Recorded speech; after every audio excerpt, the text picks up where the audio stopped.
Hello everyone, welcome to Smashes Commerce Academy. I am Gargi Gupta, a qualified financial planner from United States, Denver. आपका CS foundation अब CS EET हो गया है, सभी जानते हैं। उसमें एक आपकी सब्जेक्ट है legal aptitude and logical reasoning. मैं आपको टीच करूँगी लॉजिकल रीजनिंग का पार्ट। ओके, लॉजिकल रीजनिंग ये आपका 25 मार्क्स का है। 25 मार्क्स का आपका लीगल एप्टीट्यूड है। लॉजिकल रीजनिंग की रिस्पॉन्सिबिलिटी मेरी है आपकी, यानी कि 25 मार्क्स की मैं आपको टीच करूँगी, सारे कॉन्सेप्ट्स आपको क्लियर करूँगी। अब आपको इसमें प्रैक्टिस करनी होगी, ये आपके ऊपर है कि आप कितनी अच्छी प्रैक्टिस करते हैं। एफ़र्ट्स आपको भी देने होंगे, मैं भी अच्छे एफ़र्ट्स आपको दूंगी। इतने मैं ट्राई करूँगी कि आपको अच्छे से समझ में आए।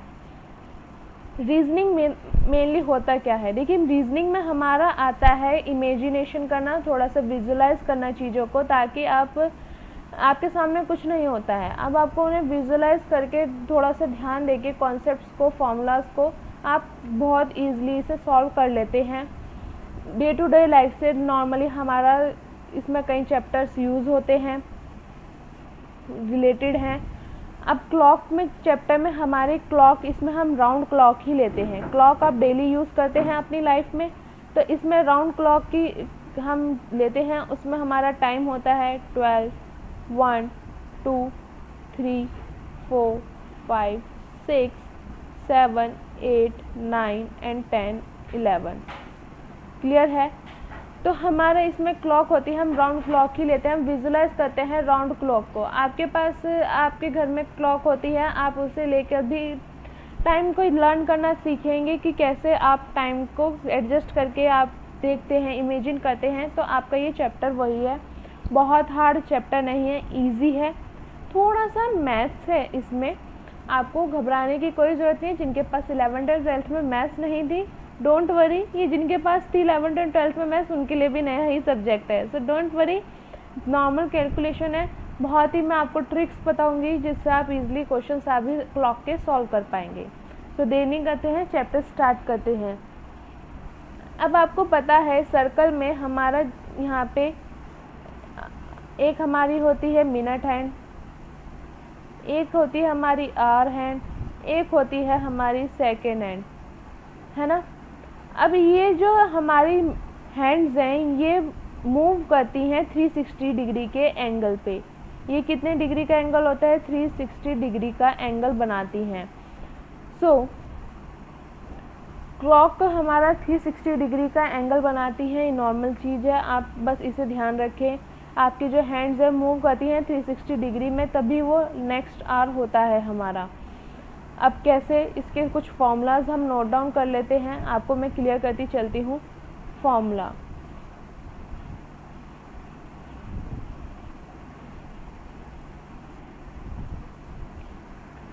स्पीड ऑफ मिनट हैंड,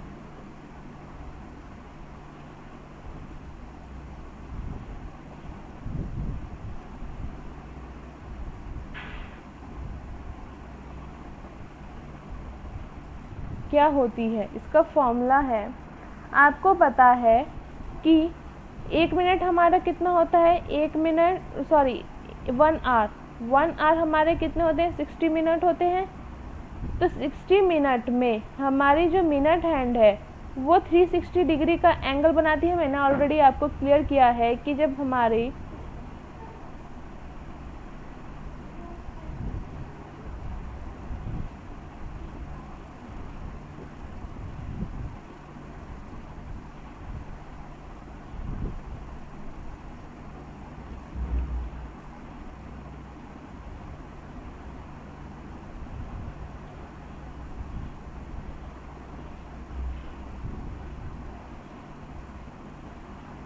थोड़ा सा सर्कल परफेक्ट नहीं बन सकता, तो उसमें हमारा 12, 1, 2, 3, 4, 5, 6, 7, 8, 9, 10, 11 हमारी जो मिनट हैंड है, ये हमारी बड़ी वाली हैंड जो होती है वो हमारी मिनट हैंड होती है, मिनट की सुई होती है हमारी।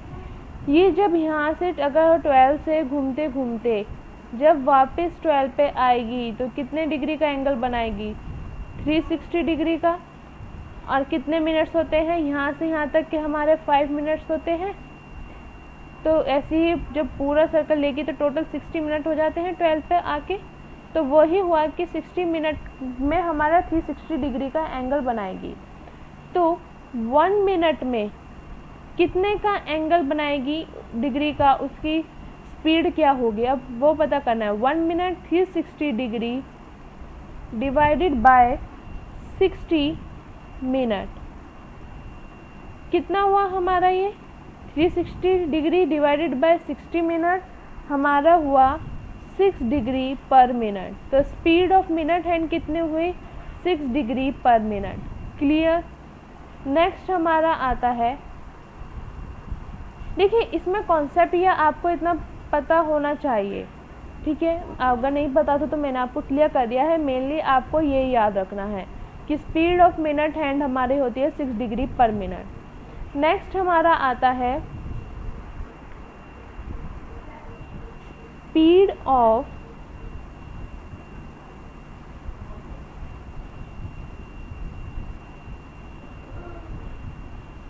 आवर हैंड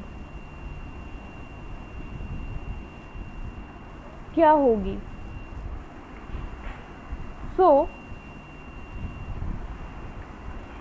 हमारा होता है 12 आवर में आवर हैंड 360 डिग्री का एंगल बनाएगी। तो 1 आवर में कितने डिग्री का बनाएगी? 360 डिग्री डिवाइडेड बाय 12, ये हुआ हमारा 30 डिग्री। अब हमारा 1 मिनट में आवर हैंड की स्पीड कितनी होगी? 1 मिनट में आवर हैंड की स्पीड कितनी होगी? हमारा होगा 30 degree divided by 60 minute.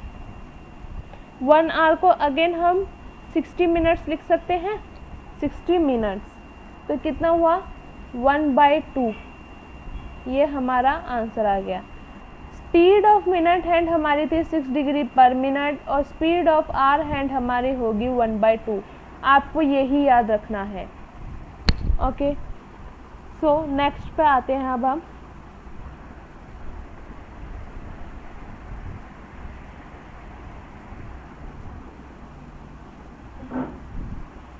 Relative speed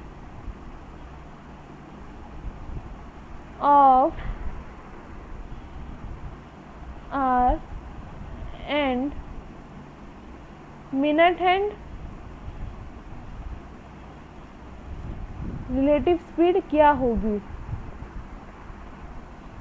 हमारी मिनट हैंड की कितनी थी? 6 डिग्री माइनस आवर हैंड की 1/2, क्या हुआ? हमारा हो गया 11/2। तो ये हमारा रिलेटिव स्पीड हो गई।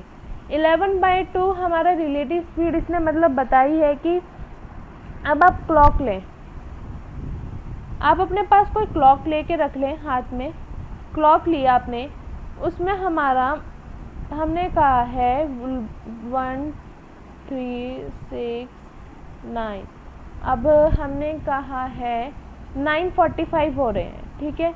यानी कि 9 बज चुके हैं, 9 बज चुके हैं। तो हमारा 9 यहाँ पहले हमारी जब 9 बजी थी तो हमारी आवर हैंड यहाँ थी, बट जब 9:45 हुए तो थोड़ी सी हमारी आवर हैंड ऊपर चली जाएगी और 45 यानी कि 7 8 45 ये आया हमारा 9 पे।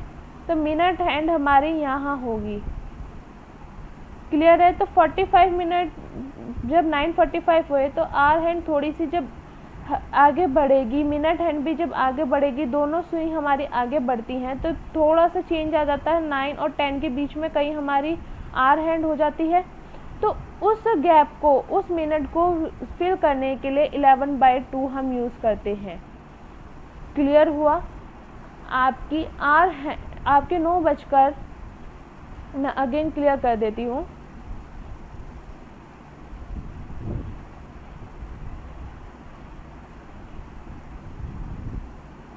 9:45 का है, उसने 9:45 मिनट, ठीक है। अब 9 बज चुके हैं, 9 बजे थे तो घड़ी में कुछ ऐसे बजे थे,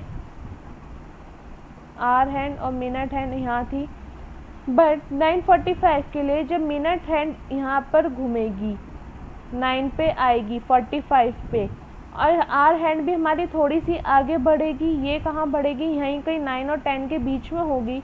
तो इस गैप को फिल करने के लिए कि वो कितने मिनट आगे बढ़ी है, ये वाले आवर हैंड भी हमारी कितनी आगे बढ़ी है, कहाँ होगी अब ये एग्जैक्ट, उस गैप को फिल करने के लिए 11/2 का यूज़ किया जाता है। क्लियर? नाउ नेक्स्ट पॉइंट, ये थोड़ा सा मैं आपको बेसिक पॉइंट बता रही हूँ, ये आपको याद रखना है, फिर आगे के हम क्वेश्चंस नेक्स्ट क्लास से सॉल्व करेंगे। आपको कॉन्सेप्ट क्लियर होना चाहिए, तो हम यहीं पे इसको क्लियर कर रहे हैं। अब हमारा आता है स्पीड ऑफ सेकेंड हैंड। हमारे वॉच में 3 हैंड्स होती है, minute, our and second. Minute और आवर की हमने स्पीड देख ली है, अब स्पीड आती है सेकंड हैंड की। So speed of second hand इसकी होती है 360 डिग्री पर मिनट। क्लियर? बस आप इतना ही इसको याद रख लें, 360 डिग्री पर मिनट। आपके यहाँ पर तीनों मैंने बताई हैं, इसमें आपको मेनली इनके यही याद रखना है, 6, 1/2 एंड 360 डिग्री एंड 11/2। नेक्स्ट अब हमारा आता है एंगल का फॉर्मूला। एंगल 1, इसका फॉर्मूला है हमारा 11/2 मिनट्स माइनस के 30 hours. Clear? 11/2 minutes minus 30 hours. अब क्लियर है? नेक्स्ट हमारा आता है एंगल 2।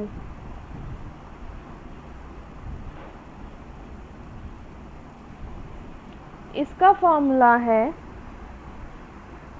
360 डिग्री माइनस के एंगल 1। इसका कैसे यूज़ होगा, कहाँ यूज़ होगा, वो मैं आपको जब न्यूमेरिकल्स कराऊंगी तब क्लियर करूंगी। फ़िलहाल आपके फॉर्मूला यह है 11/2 minutes minus 30 hours and angle 2 360 degree minus के एंगल 1। क्लियर हुआ यहाँ पर? अब हमारा एक कॉन्सेप्ट और आता है इंटरनल और एक्सटर्नल एंगल का। ये उसी से हमारा जो है फॉर्मूला उसी से पे बेस्ड है।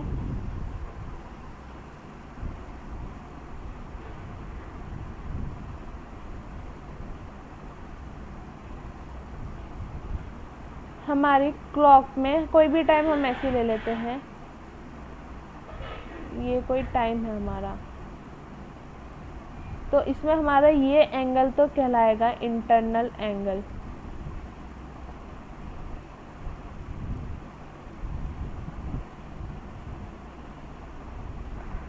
क्योंकि ये हमारे हैंड्स के बीच में है, जो इसके बाहर होगा हैंड्स के बाहर वो कहलाएगा हमारा एक्सटर्नल एंगल।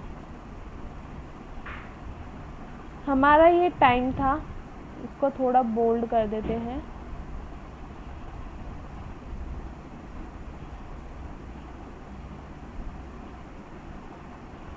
ये हमारे टाइम हो रहा है हमारा, ये समझ लीजिए 3:30 बज रहे हैं, ठीक है।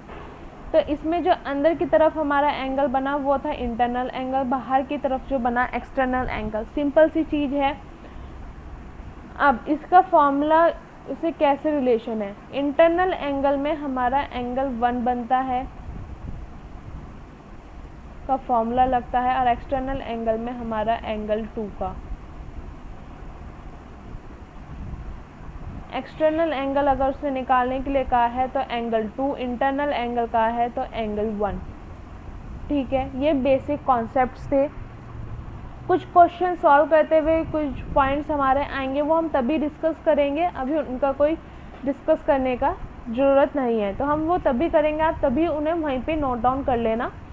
मेन पॉइंट्स हमारे यही हैं। एक्सटर्नल एंगल और इंटरनल एंगल में हमारा कौन सा फॉर्मूला यूज़ होगा वो मैंने आपको बता दिया है। एंगल के फॉर्मूले मैंने आपको बताए हैं।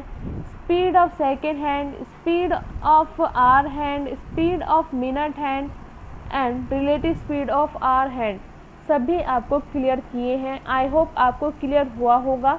आज की वीडियो हम यही रखते हैं, फर्स्ट वीडियो है, बहुत लंबी बनानी सही नहीं लगती है, बोरिंग भी हो जाता है, नया सब्जेक्ट है। अभी आप इसी को अपना नोट डाउन करें, चीज़ों को अपने हिसाब से आप नोट डाउन करें, नोट्स बनाएं इसी के।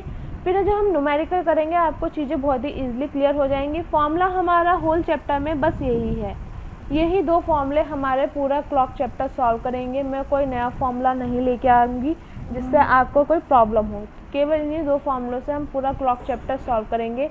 आने वाले क्लॉक चैप्टर में हम कई तरीके के क्लॉक के टाइमिंग के क्वेश्चन सॉल्व करेंगे। बुक्स में आपके जो आपके इंस्टीट्यूट से बुक प्रोवाइड की गई है उसमें क्लॉक के केवल 4 और 5 क्वेश्चंस हैं, उन्हीं के बेसिस पे मैं आपको क्वेश्चन सॉल्व कराऊंगी। अपनी तरफ से आप उनकी प्रैक्टिस कीजिएगा, कुछ होमवर्क भी देंगे और उनका हम आगे डिस्कस भी करेंगे, पैटर्न आपको क्लियर होगा आगे। सो तब तक के लिए bye bye, see you in the next class.